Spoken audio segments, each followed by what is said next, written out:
stranger with a scar stirred the soup slowly, then said, "My wife taught me this for you." The glass cracked under her boot as she stepped through the sheriff's door without knocking. Ruthie Mae was bleeding from the corner of her mouth, dried, caked, crusted down her chin like a drip of old rust. One eye purple, one arm hanging wrong, but she moved like she meant to be there. Straight to the sheriff's dinner table, set down a metal box with a soft clank. He was still holding a fork, canned beans and sausage halfway to his mouth. His dog didn't bark, just looked at her, then looked away. "That's your blood. Ain't mine. Where's your mama?" "Gone." He blinked once. "And your daddy?" "Gone longer." She didn't cry. He didn't ask her to sit. She stood over the table like she owned it. Chin lifted like her neck wasn't swelling, like she hadn't walked 5 miles limping. He set his fork down. "You walked here. I ain't driving. You hitch. No one picks up women looking like ghosts. You look like your mama.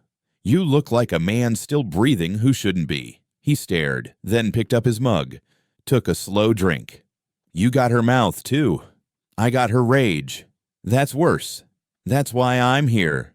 The metal box sat between them like a coffin, dented, scorched on one side. The latch was broken, held shut with old twine. She didn't touch it. Neither did he. "I buried that box," he said. "I unburied it. You went out to Lark Hollow. Didn't find her. She ain't there. Didn't find bones. No. Didn't find her name on no marker. There's reasons." "You're full of reasons, Sheriff." He stood, pushed his plate aside. "I didn't kill her. I didn't say you did. But you think it. I think you know who did." Silence. The air in the room shifted. His hand hovered near the drawer, but he didn't open it. "You want water?" he asked. "No." "You hungry?" "No." "You want to yell at me? Get it over with?" "I'm not here to yell." "Then what?" "I'm here to collect." His jaw flexed. He looked down at the box, then back at her. "You're too young to be collecting debts. Old enough to know what one looks like. You don't understand what you're pulling on." She leaned forward, voice low.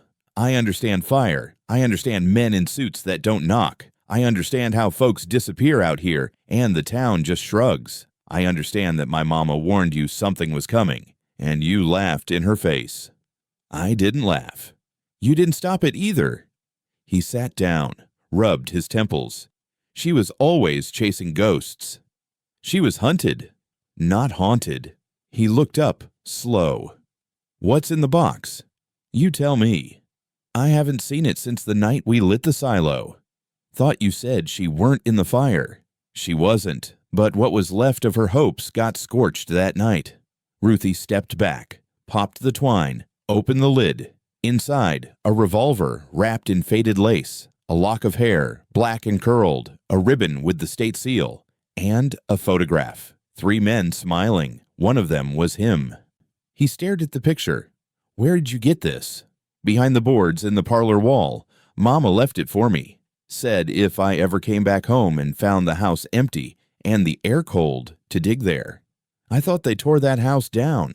They tore the walls, not the bones." He swallowed. His hands shook now. "You don't know what they'll do if they find out you're here. I want them to find me. Then you're just like her." Ruthie didn't flinch. She told the truth, and they made her vanish. She told the truth to the wrong people. There's no right people.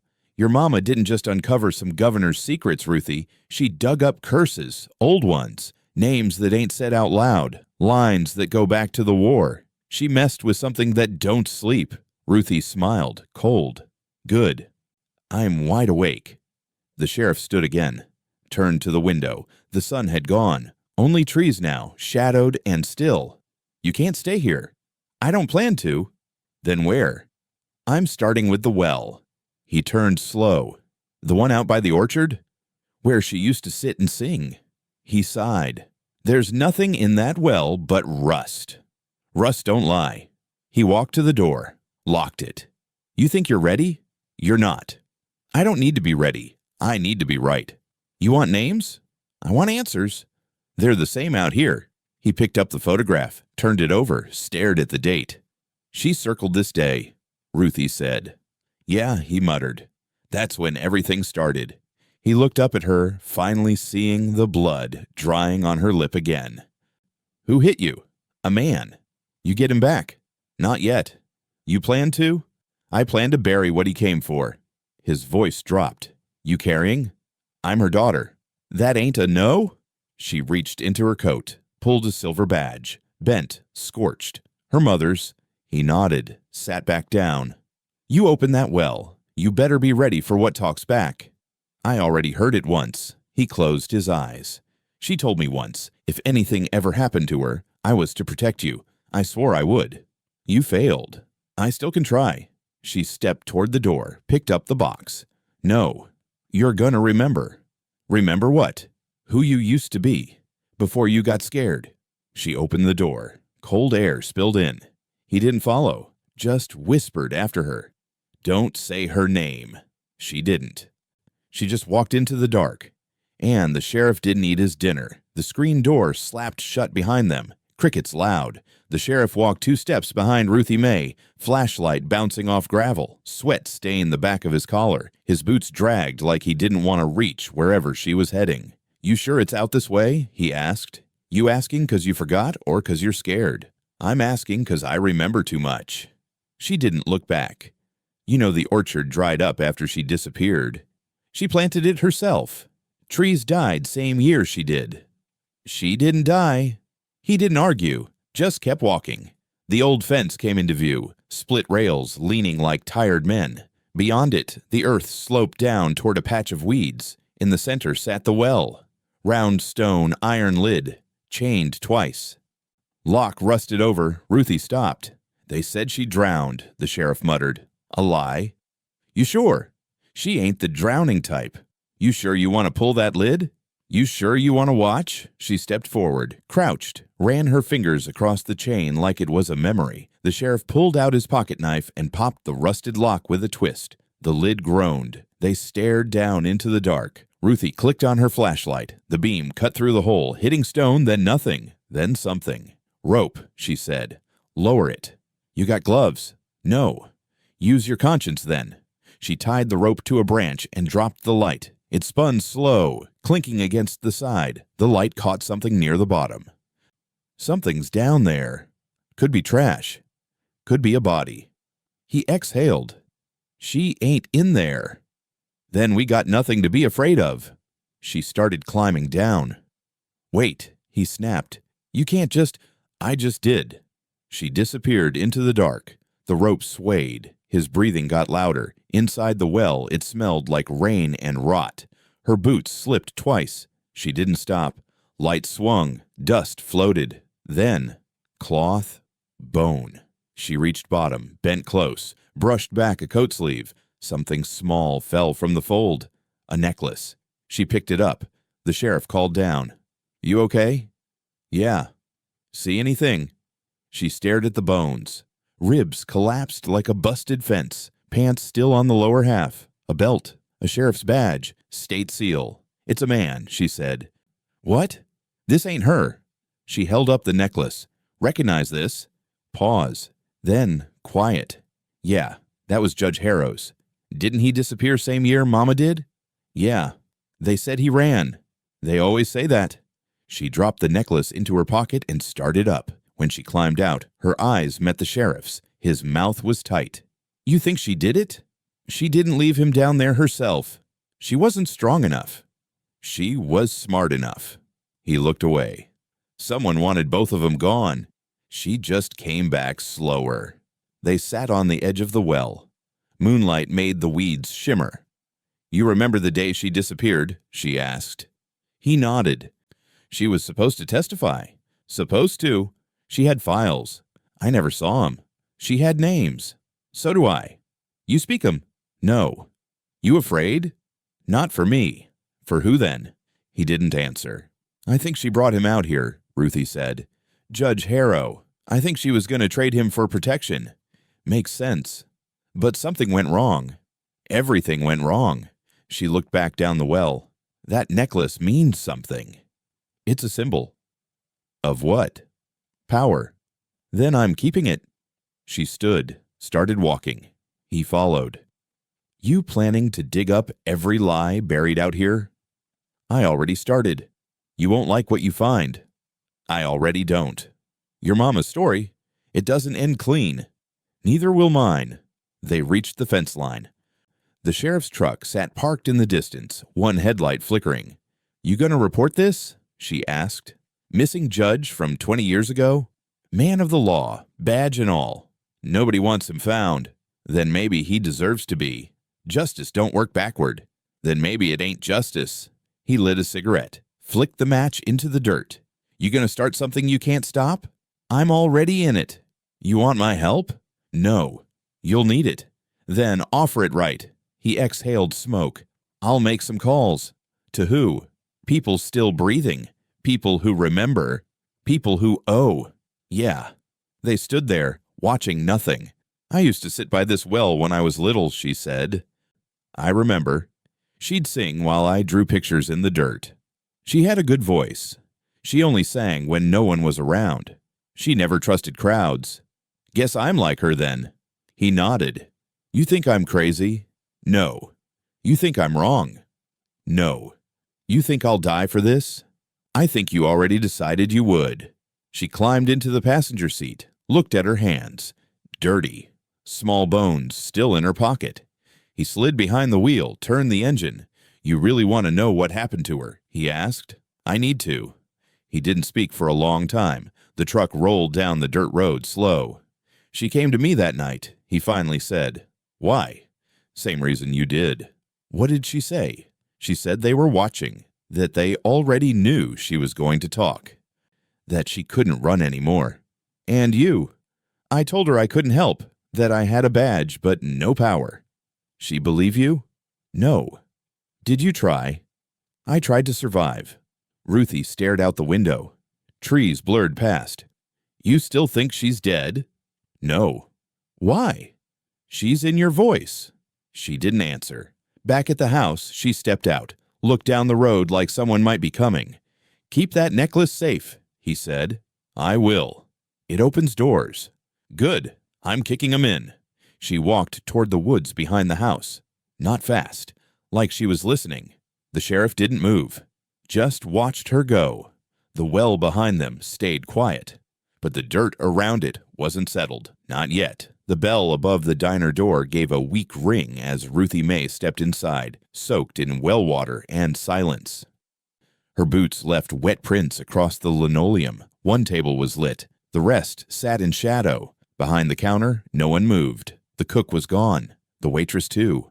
He sat in the corner, alone. A bowl of soup in front of him, steam rising, stirring slow, like the motion mattered. She stopped just past the door. You serving now? He didn't look up, just kept stirring. The scar on his face caught the light, red, smooth, twisted like melted wax down his jaw. His hair was short, graying at the temples. His eyes never blinked. My wife taught me this, he said, voice low. For you. I don't know your wife. You will. You always talk like a preacher, or just tonight? He smiled, but it wasn't friendly. Say your name, she said. I lost it in the fire. She stepped closer, hand near her coat pocket. Which fire? The one she lit. He looked at her then, just once, then dropped something onto the seat beside him. A folded paper, yellowed, worn. She stared at it. Where'd you get that? She left it in my coat, told me to keep it warm. I'm not touching it till you tell me who you are. Read the letter. I want your name. He set the spoon down, looked at his hands. Names are for men who stay. I'm not scared of riddles. You should be. She moved toward the booth, sat across from him, slow. Her coat dripped onto the floor. You were in my mama's house? No. Then how'd you get her letter? She came to me before the end. End of what? Her voice. Ruthie snatched the paper, unfolded it. The handwriting was real, slanted, sharp. The way her mother wrote when she was scared but trying not to sound like it. She read in silence. He picked up the spoon again, stirred the soup. She said you'd come looking, that the well wouldn't be enough, that the sheriff would give you just enough rope to climb down, but not enough to get back up. Shut up. You were born in fire, just like her. Shut your damn mouth. He did. She finished reading. The letter ended mid-sentence. Ink smudged near the edge. The last word was watching. You forged this. No. She wouldn't leave something unfinished. She ran out of time. She ran out of help. He reached into his coat, set down a matchbook. The diner's name was printed on it. The back had a symbol, circle with a line through it. You remember the fire, don't you? She flinched. I was 5. You were screaming. There was smoke. 3 men in the yard. One of them had gloves. One had a badge. She looked at him. Hard. You were there? He nodded. You watched? I burned. He touched his scar. She pulled me out, pushed you through the window, then went back in for the files. You're lying. I tried to stop her. You're lying. She said the truth had teeth, said if she died, you'd bite back. Why would she trust you? She didn't, but she needed someone who couldn't be bought. She thought you were pure. No, just ruined already. She grabbed the matchbook, shoved it into her pocket. Where is she? Gone. That ain't an answer. She walked into the dark and didn't come back. When? After the silo. You saw her? She kissed my hand and said, if Ruthie asks, tell her I taught you this. He stirred the soup again. What is it? Tomato, garlic, bit of sage. She never cooked for strangers. I'm not a stranger. Then what are you? Buried. She stood. You're full of stories. So is she. You think this helps me? I think it hurts. She threw the letter back at him. You could have come sooner. You weren't ready. I'm not ready now. He smiled. Yes, you are. She turned to leave. You find the necklace? He asked. She stopped. Yes. Keep it hidden. Why? It's a key. To what? Memory. She didn't turn around. Don't follow me. I already did. She stepped into the night. The air was cold. Her breath came hard. Her hands shook. The diner stayed lit. Inside, the scarred man sipped the soup. Slow. The waitress peeked out from the kitchen. You okay? He nodded. She looked just like her, the waitress whispered. Yeah, he said, but louder. Outside, Ruthie walked down the empty road, one hand on the matchbook, one on the necklace. She didn't look back. But something was following her anyway. The diner's lights buzzed like flies. Ruthie sat in the booth the scarred man left behind. Soup still warm across from her. She didn't touch it. She opened the letter slow, as if her hands might burn. Ruthie, it began, if you're reading this, it means he's back. And I never could finish anything when he was near. Her breath hitched. She looked up once. The diner was empty again. Cook gone. Waitress hiding. Or maybe vanished altogether. I know you've seen the fire by now, the letter went on. It wasn't just smoke. It was a signal. I said it to bring him back, but I didn't know you'd follow it too. I hoped you wouldn't. But blood don't listen. Blood walks. Ruthie blinked. The paper smelled like old wood. Ink smudged near the bottom. Her mother's writing dipped sharp, angry in some places, slow and shaky in others. They offered me a deal, it read. Back then, when I still believed men could be reasoned with. I was young, thought truth could fix anything. But truth doesn't fix. It curses. Ruthie's hands tightened. She kept reading. They told me I could speak or I could live. I picked wrong. I opened my mouth and the house burned. The files went up. Harrow disappeared. And you, Ruthie, you were asleep in the other room. I still don't know how you didn't burn too. She remembered the heat, the red, a man yelling outside, a woman pulling her hard through smoke, the window frame cutting her thigh. She hadn't known that was real until now. The letter kept going. They said I could buy your safety if I disappeared, if I let them bury me without a grave, if I stayed gone. I agreed, but I kept one thing I shouldn't have. Ruthie looked down at her coat pocket, the necklace, the badge. They wanted all the proof destroyed, the letter said. But I kept the necklace. I couldn't let it go. It belonged to a man who helped them, and then betrayed them, and then vanished like smoke in a cotton field.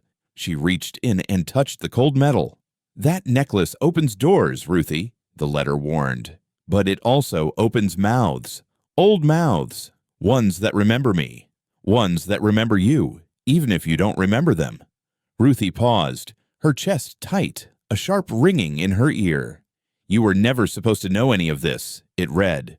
You were supposed to grow up quiet, far, somewhere the land don't talk, But now you're back, and the land never forgot. She flipped the page. There's a house near Devil's Bend, it read. A woman there still owes me. She'll lie first, then cry, then tell the truth if you push hard enough. Her name's Lacey.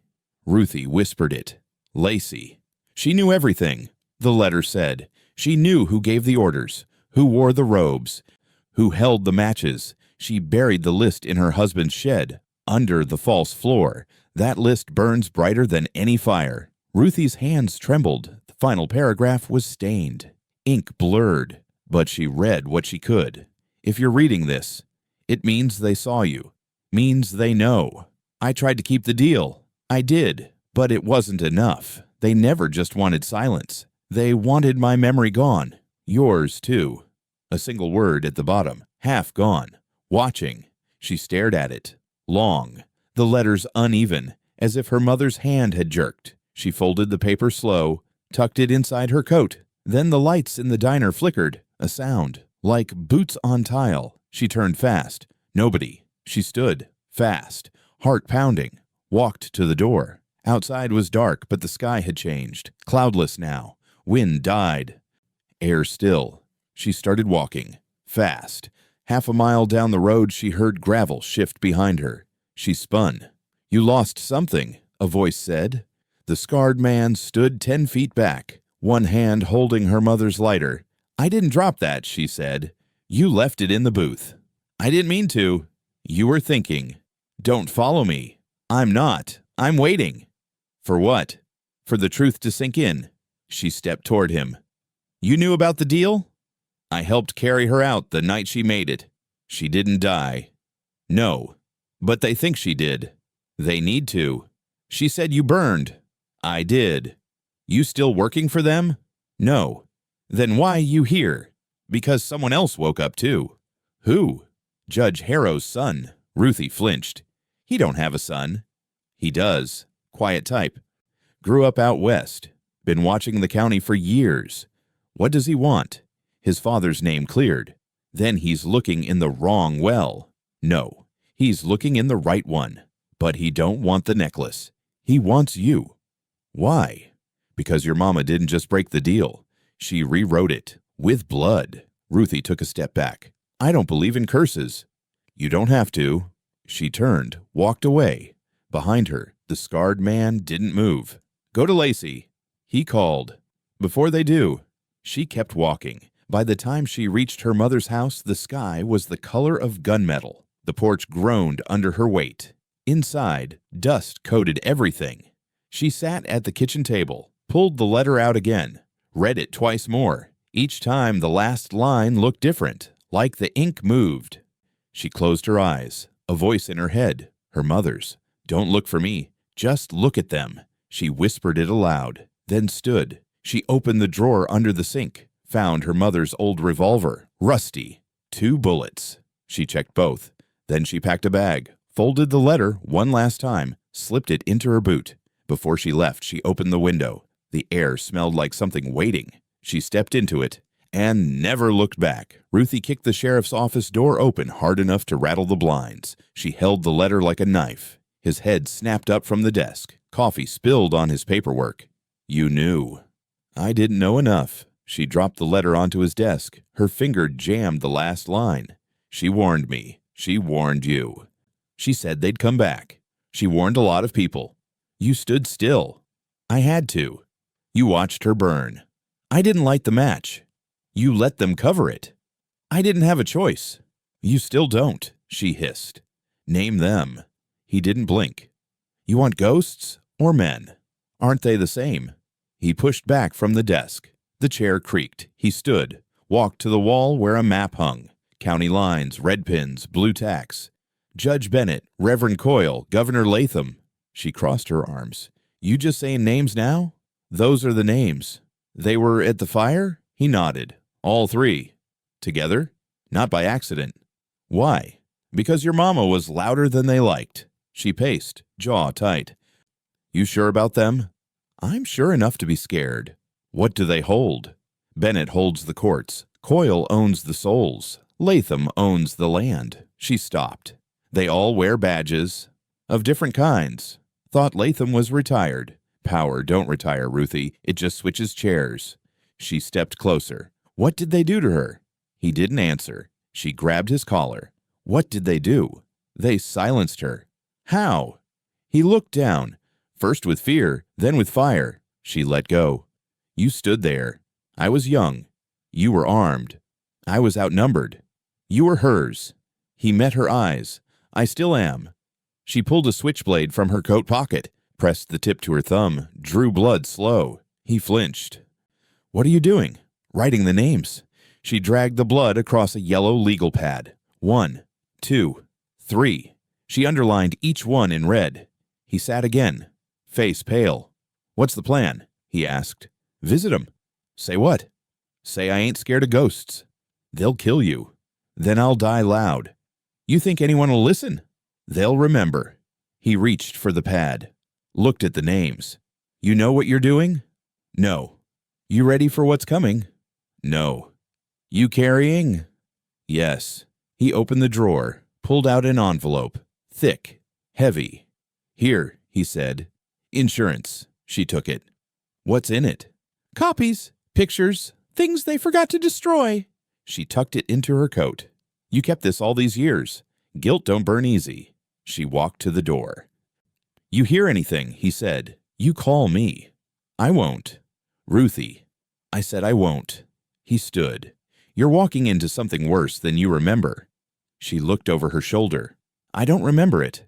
I inherited it. She stepped out into the sun. The heat was sharp. Down the block, a church bell rang. She walked straight, past the diner, past the bar, past old men who looked away when she passed. She stopped at a payphone, dug coins from her coat, dialed the courthouse. Judge Bennett's office. I need to see him. Who's calling? His conscience. Click. She walked away before they could trace the line. Next stop was the church. Reverend Coyle's name hung in rusted letters on the signboard. She pushed the door open. Empty pews. Smell of dust and candles. He stepped from behind the pulpit. Ruthie May, he said. You remember me? You've got her eyes. You've got her blood on your hands. He sighed. Still angry. Still alive. She said you'd come back. She said you'd lie first. Then cry? If I push hard enough. He stepped down. You want confession? I want truth. You want justice? I want names to mean something. He opened his Bible, pulled out a photo. Here. She took it. It showed 4 men. 1 woman, a campfire behind them, all smiling. Night before the fire, he said. Who took this? She did. He closed the Bible. God's watching. God, don't scare me. Then you're already dead. She walked out. The wind picked up. Dust swirled. She walked to the edge of town, followed the tracks. At the far end stood a mansion behind a gate. Brick. Steel. Flags. Cameras. A voice came from the speaker. Name? Ruthie May. Silence. You're not welcome. I ain't asking. The gate opened. Inside, marble floors. Leather chairs. Deer heads on the wall. Governor Latham waited in a red chair, cigar burning. Well, he said, ain't you a ghost? I'm what you tried to bury. You're what we warned her about. She didn't listen. She paid for it. And you will. He stood. You think you scare me? I think I remind you. He stepped close. You don't get to threaten men like me. You ain't a man. He laughed. You're just a girl with a story. I'm a girl with proof. She dropped the envelope on the table. He opened it, looked once. Where'd you get these? From someone who didn't burn. You want money? I want memory. He sat back. What's your price? Your name. For what? Gravestone. He lit another cigar. You'll die before I do. She smiled. Then start counting. She walked out. Behind her, the mansion stayed quiet, but the wind carried something new. A shift. She passed back through town. The sheriff stood on the steps of the office. You did it. I did. What now? Now they wait. For what? For me to fall. You won't. I might. You won't. She walked past him. He watched her go. Inside the office, the list of names still sat in blood, and the pad soaked through. The revival tent lit the hill like a false sunrise. Strings of bulbs swung in the wind, buzzing like hornets. Voices called out in broken rhythm. Some sang, some cried. All watched the man at the front, white robe, gold cross, sweat dripping off his nose. Reverend Coyle raised his hands like he owned the thunder. Ruthie didn't slow down. She walked straight through the crowd, boots loud on plywood, coat open, dust trailing behind her like smoke. The choir faltered when they saw her. A few gasps. One woman crossed herself. Reverend Coyle saw her coming. "Evenin', sister," he said. "You know what you did." "I did plenty." "Which part you mean?" "The part where you watched her burn." His smile didn't break. "That wasn't me." "Then why does she say your name in the letter?" The crowd rustled, whispered. "You come to start something." "Ruthie May." "I came to finish it." "You should leave."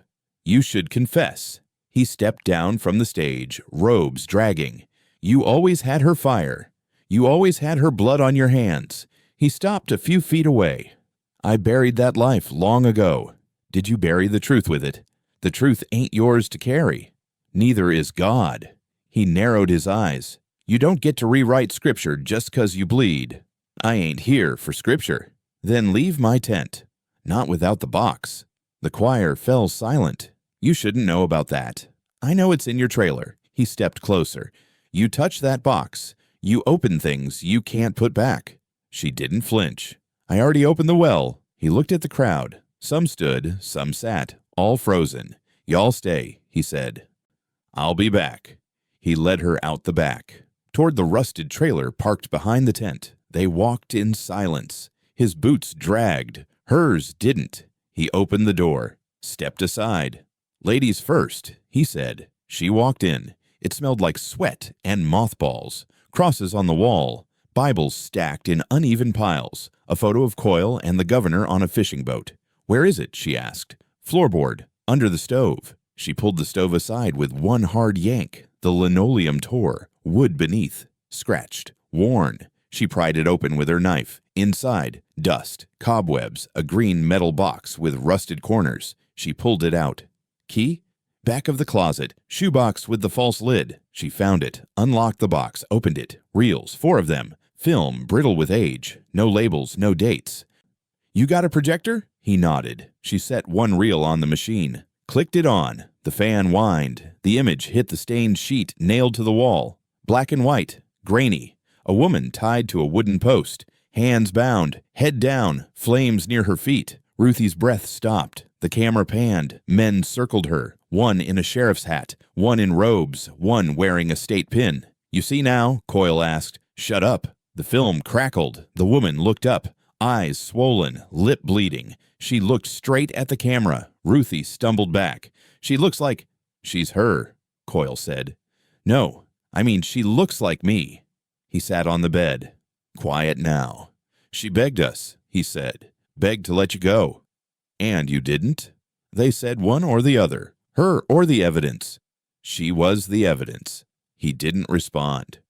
Ruthie stopped the projector. "You made copies?" "No." "You tell anyone?" "No." "Why keep it?" "Because one day someone'd need it." "You're a coward." "I know." She grabbed the box. "I'm taking it." "They'll kill you." "Let them try." He stood. "If you show that, the whole town burns." "Maybe it should." She walked out. Behind her, the tent sang again. She got to the road, dug through the box, took the reel, the one that showed everything, slipped it into her coat. The rest she buried under the old oak by the ditch, marked it with a rock. She walked toward the sheriff's office. The night was cold now, and no one prayed. The fire cracked loud against the night. Ruthie stood still, one hand tucked into her coat, the other resting on the shovel she'd used to dig the pit. The reels hissed as they caught, plastic bubbling, smoke curling sharp into the cold. The flames licked the air like they knew what they were devouring. She didn't flinch when the first spool split open. "You're doing it wrong," the scarred man said. She didn't turn. "What do you mean?" "Fire doesn't cleanse. It reveals." She nudged the burning box with her boot. It collapsed inward. "I'm not here to be cleansed." He stepped closer. The glow from the flames lit the scar on his face in shifting red. She wanted it known, not erased. She wanted me safe. She wanted the truth to outlive her. "I kept one reel." He paused. "Where is it?" Wrapped in wax paper, mailed it this morning. To who? Judge Bennett's daughter. His head tilted slightly. Lacey? Yeah. She still owe your mother? She does. He nodded, slow. She might help. She will. You trust her? No. Then why send it? Because fear don't carry far. Guilt does. The fire snapped again. A piece of reel flew up, bright for half a second before turning black and falling. You think this changes anything? He asked. No. Then why do it? So they know I'm not bluffing. He crouched beside the fire, warmed his hands. They'll come for you. They already have. You got a plan? Not yet. He pulled something from his coat, a metal flask, offered it. She took it, drank. What now? He asked. Wait. Watch. See who flinches. You think they'll flinch? They're men, not monsters. You sure? No. He stood again, watched the last reel curl into ash. She gave me that footage so I'd never forget what she sounded like. Ruthie looked at him, slow. You knew her voice. Every word. She trusted you? She didn't have to. She stepped away from the pit. The wind shifted. Smoke blew sideways, carried something bitter through the trees. Town's gonna know soon, he said. They always knew. They just didn't want it seen. And when it's seen, they'll lie louder. You still carrying? Always. Loaded? 2 shots left. You need more. I know. They walked in silence toward the shed. Wood creaked under their boots. Inside, Ruthie opened the drawer in the old toolbox, pulled out the envelope. Inside, extra copies. She touched one reel like it might bite. He watched her. You gonna burn those too? Not yet. You aiming to blackmail? I'm aiming to survive. You think your mama would've. She already died once. She wanted better. She didn't get it. She pulled out a stack of photographs, still shots from the film, faces half turned. One man laughing, another lighting a cigarette near the stake. You recognize this one? She asked. He leaned in. Yeah, that's Dyer. He's still around? Runs cattle out west. Quiet, keeps his head down. Too quiet. You going after him? Not yet. She put the photos back, sealed the envelope. Lacey gets this. Then we wait. He nodded. You want me to go with you? No. Why not? I move faster alone. You bleed faster alone too. She looked him in the eye. Then don't blink. They left the shed. The fire was almost out. Embers curled like dying stars in the dirt. She grabbed a metal trash lid, scooped dirt over the pit. No graves, she said. No graves, he repeated. Back at the porch, she pulled out a plain brown envelope, wrote the address in sharp black ink. To Lacey Bennett, she said, You sure she'll open it? She used to braid my hair. Used to means nothing. Used to means she remembers. She might be scared. She should be. You gonna tell her what's on it? No, let it play. You think she'll help. She don't owe me. She owe your mother? More than help. She sealed the envelope. No return name, just a town stamp. In the morning, she took it to the post office herself, wore a black coat, said nothing. At the desk, the clerk raised his head. Need a stamp? Already stamped. Need a receipt? No. She slid the envelope forward. He looked at it. You, Ruthie May. She didn't answer. He took it, dropped it in the bin. As she walked out, a boy on a bike passed her. He looked once, then looked again. What's your name? He called. She didn't stop. Behind her, the clerk locked the door. She went home, sat at the table, waited. That night, no one came. But someone would. The tape was out now. And ghosts don't like daylight. The hunting lodge sat heavy in the trees, wood darkened by rain and history. Ruthie's boots hit the steps slow, one at a time. The sun was falling behind the ridge, but she didn't wait for dark. She knocked once, no answer, then pushed the door open. It wasn't locked. Inside, everything smelled like leather and silence. A mounted buckhead watched from above the stone fireplace. Coats hung unused on rusted hooks. Antlers rested in corners like bones waiting to be named. She heard the scratching before she saw the dog. Sharp nails on floorboard, slow, steady, desperate. A mutt, gray, scar-eyed, thick with muscle, pawing at a corner of the living room. It looked up when she entered but didn't bark, just went back to scratching. What's down there? She asked. The dog kept going. She knelt, felt along the edge of the board. Loose, worn. She dug her knife under it, pried slow. The wood popped. Beneath it, dust and old rope. She pulled. Another board lifted. A third. Then the metal edge of a trapdoor. No lock, no handle. She grabbed the ring, pulled hard. The door creaked open. A voice behind her said, "You shouldn't be here." She didn't turn. She was never in the fire. The voice came closer. "You don't know what you're saying. I know what I saw. I know what she wrote. You think this place holds answers. I think it holds proof. Or bones." A pause. "She made her choice. You made sure of that." Ruthie dropped into the crawl space. The air was thick, cold, stale like a sealed box. She clicked her flashlight on. The beam caught the curve of old furniture, a trunk, a quilt, shelves with canned peaches, and in the corner, a coat. Green, heavy, familiar. She stepped closer, breath sharp. She knew the buttons. She knew the patch on the sleeve. She'd traced it with her finger as a child. Ruthie reached into the coat's inside pocket, pulled out folded paper, opened it slow. Marriage certificate. Dated after the fire. Her mother's name, next to the scarred man's. She sat back on her heels, mouth dry. She read it again. A second voice from above, different, louder. "She tricked all of us," Governor Latham said. Ruthie climbed out. "You buried someone else. She wanted to disappear. You let her. She begged us." "No, she begged you to stop it." He stood in the doorway now, coat unbuttoned, cigar in hand. "She came here the night after the fire, alive, burned, scared, but breathing. She didn't want me. She wanted you safe. That meant silence. You traded her. I hid her. For how long? Until she left." "Where'd she go?" "She didn't say." "Liar. She made me promise never to tell." "You broke everything else. Why hold on to that?" "She said you'd ask one day.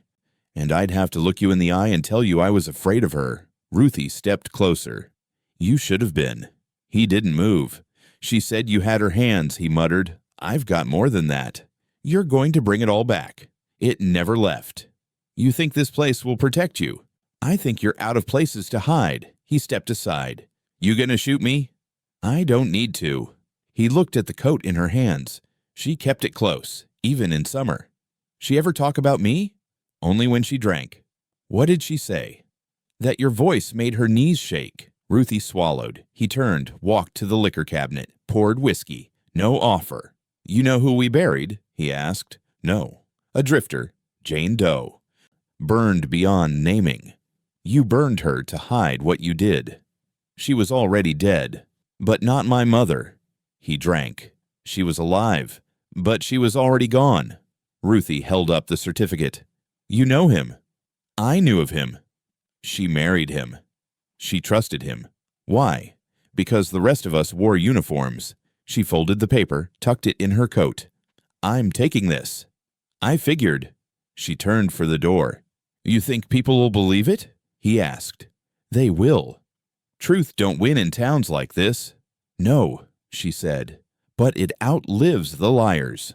She stepped outside. The dog followed. Behind her, the governor lit another cigar and didn't stop shaking. The porch light buzzed soft. Moths bumped the glass. Ruthie stood at the edge of the steps, boots caked with red dirt. The scarred man was already there, seated in her mother's old rocking chair, a pot resting between his feet. Steam rose from it in slow ribbons. "You been waiting long?" she asked. "Not really." "You always find your way here, only when it's time." She walked up the steps, sat across from him. The boards creaked. "What is that?" "Soup." "Why now?" "Because you're ready." She stared at the pot. Her throat burned. "You married her." "I loved her." "You let them think she died because she asked me to." She nodded slow, didn't speak.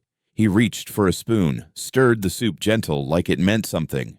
"She found me out in the woods, years before the fire. I was running from something too. We were both burned by then, just not on the outside." "You helped her disappear?"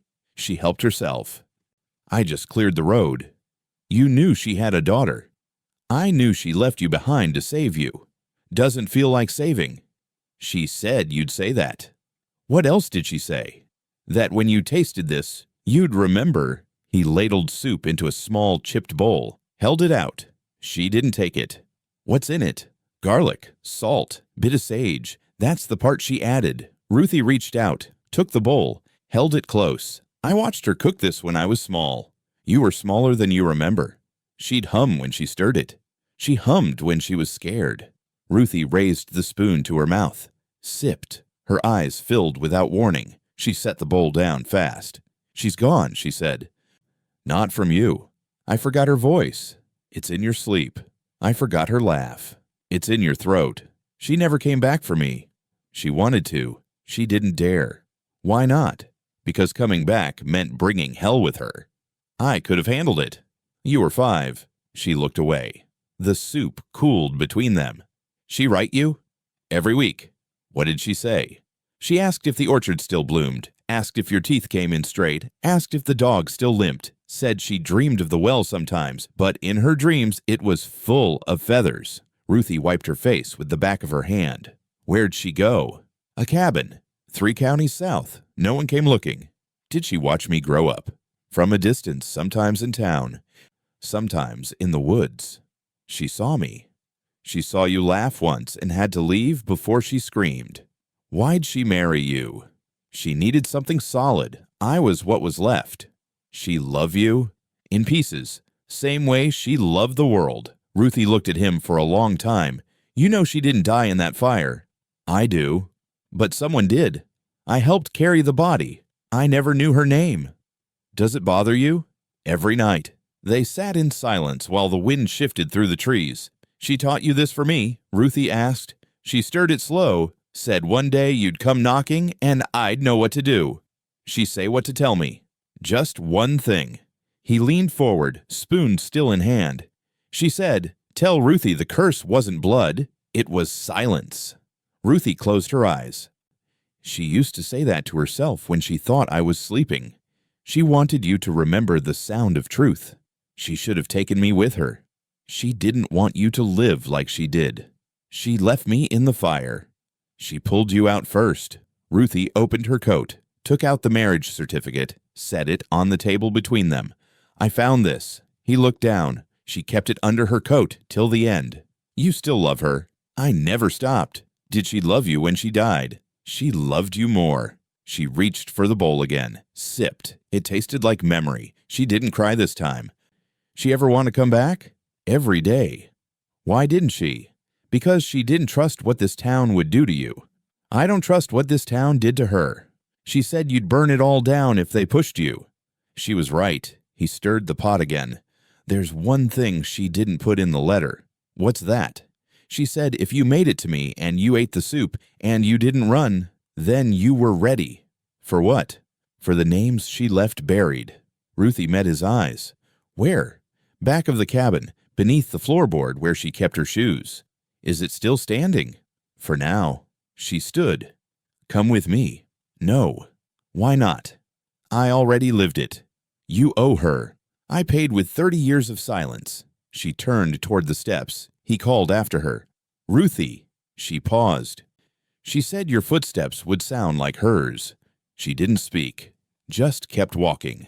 The bowl sat on the table, still half full. Steam rising like a promise. The old well sat at the edge of the orchard, choked in weeds and silence. It didn't look like much anymore, just a ring of stone worn smooth by decades of wind and bad memory. The chain that once crossed its mouth was gone. The cover sat lopsided on the ground, half sunk in mud. Ruthie knelt beside it, knees in the dirt, hands gripping a small metal box pressed tight against her chest. The air was sharp and still. The sunrise behind her was pale, uncertain. The sheriff stood 10 feet back, hat in hand, eyes fixed on the well like it might whisper something. His coat was dusty. His badge was gone. Beside him, the scarred man didn't speak. He looked at the tree line. Arms crossed, jaw tight. None of them moved. Then Ruthie broke the silence. You think she forgives you? No. The sheriff said. You think she forgives me? No. You think she forgives herself? He didn't answer at first. Then, God, I hope so. Ruthie stared down into the open mouth of the well. Black. Still. Empty. It looked like a hole in the world. She used to talk to this thing, Ruthie said. She talked to a lot of things no one else could hear, the sheriff said. She said it listened better than people did. She wasn't wrong. Ruthie set the box down beside her. It was dented, scratched, the latch held by a strip of faded ribbon. She undid it slow, like it might break. Inside, a folded scarf, a tin of ashes, a worn badge, letters, 7 of them written in ink that had bled over time. One had Ruthie's name on it, but she didn't open it. Not yet. She just looked at it. She kept writing, didn't she? Ruthie asked. The scarred man nodded. Every month. Never stopped. She think I'd ever find 'em. She hoped you wouldn't have to. Ruthie lifted the tin from the box, held it in her lap. You sure that's her? The sheriff asked.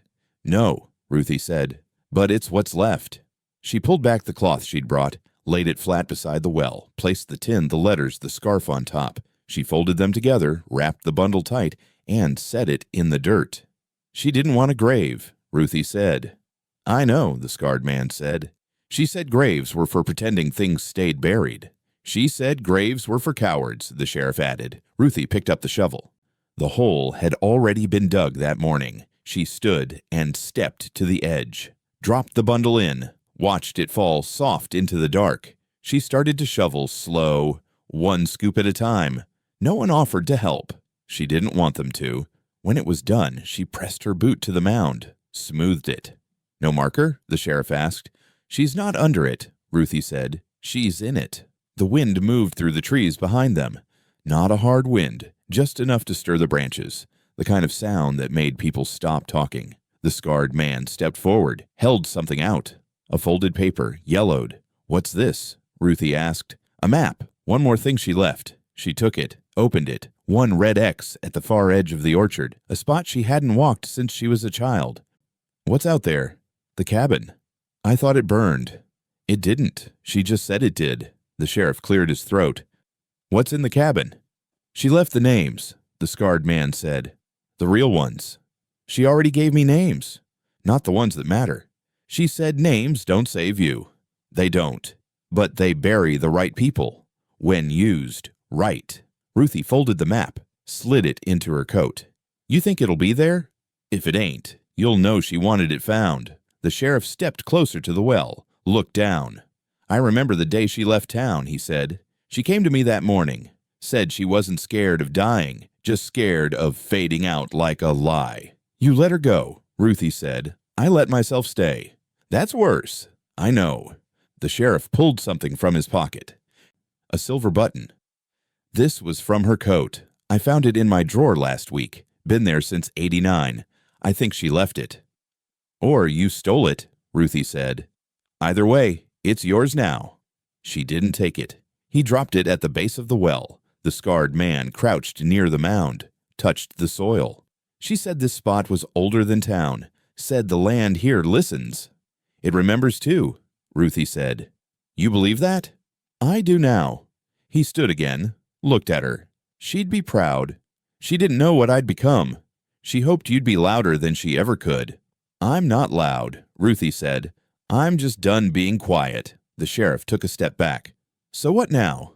I go to the cabin. Alone? Yes. You sure? No. The scarred man looked to the sky. You feel it?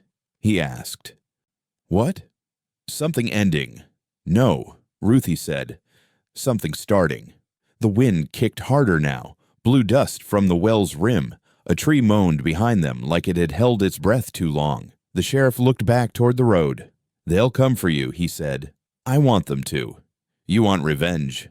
I want the truth to rot louder than their silence. You think people will believe it? They don't have to. Why not? Because once something's named, it never goes back to sleep. The sheriff nodded slow. You'll need help. I won't ask for it. We'll be there anyway. The scarred man took a step toward her. She said you'd make it here, and when you did, it'd mean the curse broke. It didn't break, Ruthie said. It just passed hands. You okay with carrying it? No. But I'm the only one who can. She turned from the well, started walking toward the tree line. You leaving now? The sheriff called. Yes. No food, no rest. Need a gun. I've got her name. That's heavier. The wind howled behind her as she walked. Neither man followed. At the edge of the trees, she looked back. The well sat still, the mound untouched, but the air around it moved like breath, the kind of breath that carried memory, the kind of breath that didn't die quiet. Ruthie kept walking, and the wind whispered her name. The courtroom was colder than it should have been. Walls too high, windows sealed, cameras mounted in the corners like quiet witnesses. Ruthie stood at the front with her hand raised, trembling just enough to feel it, but not enough for them to see. Her other hand pressed firm on the oath book. She didn't care what the book meant. She just needed to finish the words. The judge, a man older than the building itself, cleared his throat. "You ready?" he asked. "No." "Want to do it anyway?" "Yes." He gave the nod. She stared past him, past the cameras, past the polished marble, past the men in suits who still thought she didn't belong.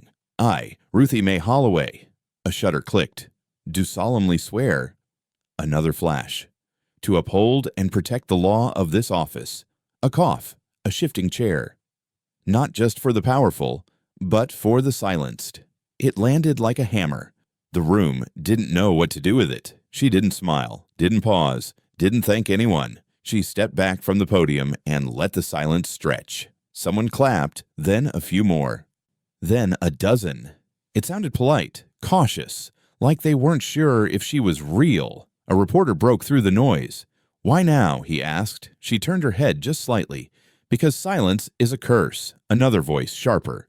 "What about justice?" "Justice is too small," she said. "I want memory." Then she walked, right past the cameras, past the rows of eyes, past the flags and faces and fake smiles. Her boots knocked hard against the floor. The sound didn't echo. It just carried. Outside, the wind cut through her coat. The Capitol steps were lined with onlookers, half cheering, half staring, like they'd seen a ghost in boots. She didn't wave. She didn't stop. Inside, she passed the long hallway with portraits. Governors passed, all white, all framed in gold. She walked slow, letting their eyes follow her. One frame stood out, Governor Walter Latham. His painted eyes were flat and empty. His smile knew something it wasn't saying. She stopped in front of it. "You watched her burn," she whispered. No one heard. She turned, kept moving. At the end of the hall sat the council chamber. Oak table, 12 seats, some already full, all male, all quiet. She dropped a folder in front of them. 3 pages inside, 3 names. "First order," she said. "Judge Emery Bennett, suspended, effective immediately." Someone shifted in their chair. "Second, Reverend Coyle, religious license revoked, investigation reopened." Murmurs now. One man coughed. Another stared at the wall. "Third, Governor Walter Latham, posthumous commission revoked, all legacy honors dissolved. County buildings bearing his name to be renamed within the month." Silence. She sat down, folded her hands. "You have questions?" she asked. A man across the table cleared his throat. "You sure this is how you want to start?" "I didn't start it," she said. "They did." "You're making enemies." "They made themselves." He leaned forward. "You're digging up the past." "I'm setting it on fire." Another man spoke up. "You think people will stand behind this?" "They already did, with matches in hand." "What happens when the backlash comes?" "I'm not here to be liked. I'm here to be remembered." They didn't speak again. She stood. "You'll find the removal forms on your desks. I'm not asking for a vote. I'm enforcing one." She turned to go. At the door stood the sheriff, tie crooked, hat in hand. "You sure you want to go this hard?" "No." "But you're doing it anyway." "Yeah." "They're going to say you're unstable." "Good." "They're going to say it louder than you can speak." "Then I'll make them listen." He stepped aside. She walked past him into the bright hallway. At the bottom of the stairs, the scarred man waited beside her car. "You do it?" he asked. "Yes." "They believe you." "They don't have to." "You stripped the names." "Everyone." He handed her a sealed envelope. "Lacey sent this." She opened it. One line written in old ink. "It's about time." She folded the letter, slid it in her pocket. "She sending the reels?" she asked. "Already gone. News stations, archives, universities." She ready for the blowback? She said she's been living in it. "You trust her?" "No." But you sent it anyway. Because guilt does more than trust ever could. They started walking. Where now? He asked. Cabin. You think it's still standing? I know it is. You ready to burn what's left? It's already burning. They reached the car. She opened the driver's door. He hesitated. You need backup? No. You'll take it anyway. She nodded once. They drove. The town rolled past their windows like a slow bruise. Storefronts still closed, the diner's sign missing a bulb. The church doors wide open with no one inside. No one waved. The trees got thicker the closer they got to the edge of the orchard. The roads narrowed. The map she'd been given didn't matter anymore. Her hands remembered the way. They parked at the tree line. The cabin stood where it always had. Gray wood, tin roof. Windows covered. Door hanging crooked. She stepped out first. You ever come back here? She asked. Only once, he said. When? The day she left. You help her pack? No. I helped her bury the rest. They stepped onto the porch. The floor groaned. She opened the door. It didn't creak, just gave way. Inside, it smelled like cedar and thyme. She crossed the room to the corner, pulled back the old rug, lifted the loose plank. A tin box sat inside. She opened it. Photographs, names, receipts. Letters from people who didn't want to be known. Evidence. She lit a match. You sure? He asked. No. She dropped it. The fire started slow. The names curled first. The pictures darkened. The flames climbed. She didn't flinch. He stood beside her. This how it ends? He asked. No, she said. This is how it starts.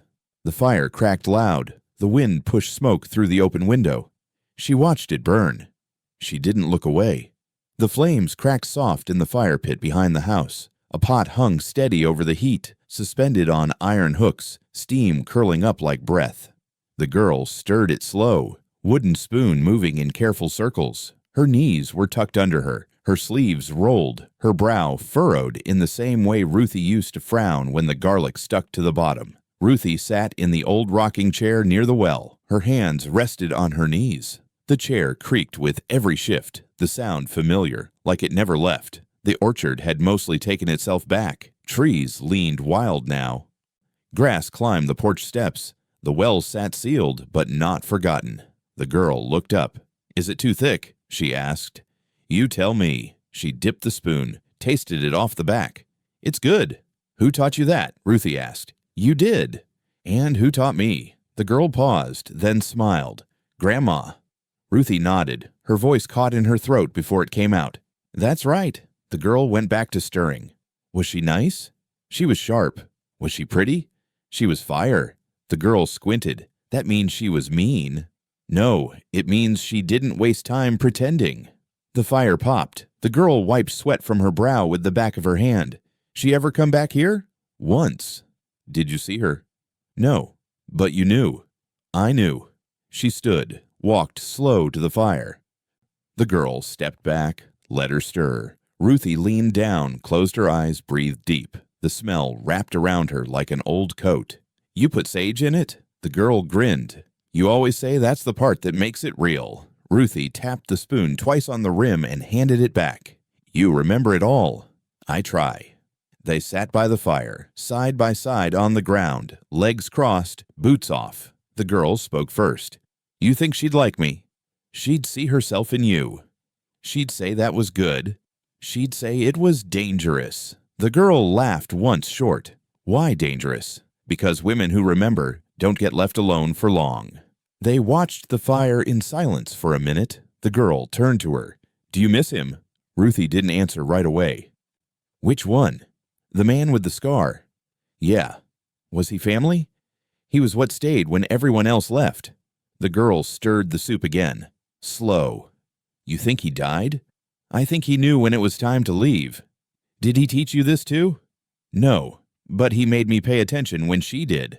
A breeze moved through the trees behind them. Not loud, just enough to shift the leaves. The girl froze. Did you hear that? Ruthie kept looking at the fire. No. Thought I did. Maybe you did. The girl scanned the woods. Someone out there? Maybe. Should I be scared? No. Why not? Because ghosts don't bother people who feed them. The girl blinked. That's why we make soup. That's why we keep stirring. She tasted it again. It's better now. Good. They sat a while longer. The sky turned gold, then ash. The trees darkened at the edges. Ruthie leaned back on her palms. You know what this land used to be? A graveyard, the girl said. Worse. What's worse than that? A place nobody buried the truth. They looked at the well. Nothing moved. You ever open it? The girl asked. Once. What was inside? Everything I didn't want to see. And now, it's sealed. You scared it'll open again? Ruthie smiled. Not while the soup's still warm. The girl handed her the spoon. Your turn. Ruthie took it, stirred once, twice, then paused. Her hand trembled just slightly. She hid it in the motion. The fire gave off one more pop, then quiet. The girl looked up. You okay? Ruthie kept stirring. Yeah, she said, just remembering. The girl watched her. In the woods, something shifted again. A branch creaked. A footstep, maybe, or not. Is someone watching us? The girl whispered. Ruthie didn't look up. Maybe. Do you think it's her? No. Then who? Ruthie smiled just a little. Could be no one. Could be memory. The girl nodded. They let the silence settle back around them. The spoon moved, the fire held, and the soup still warmed.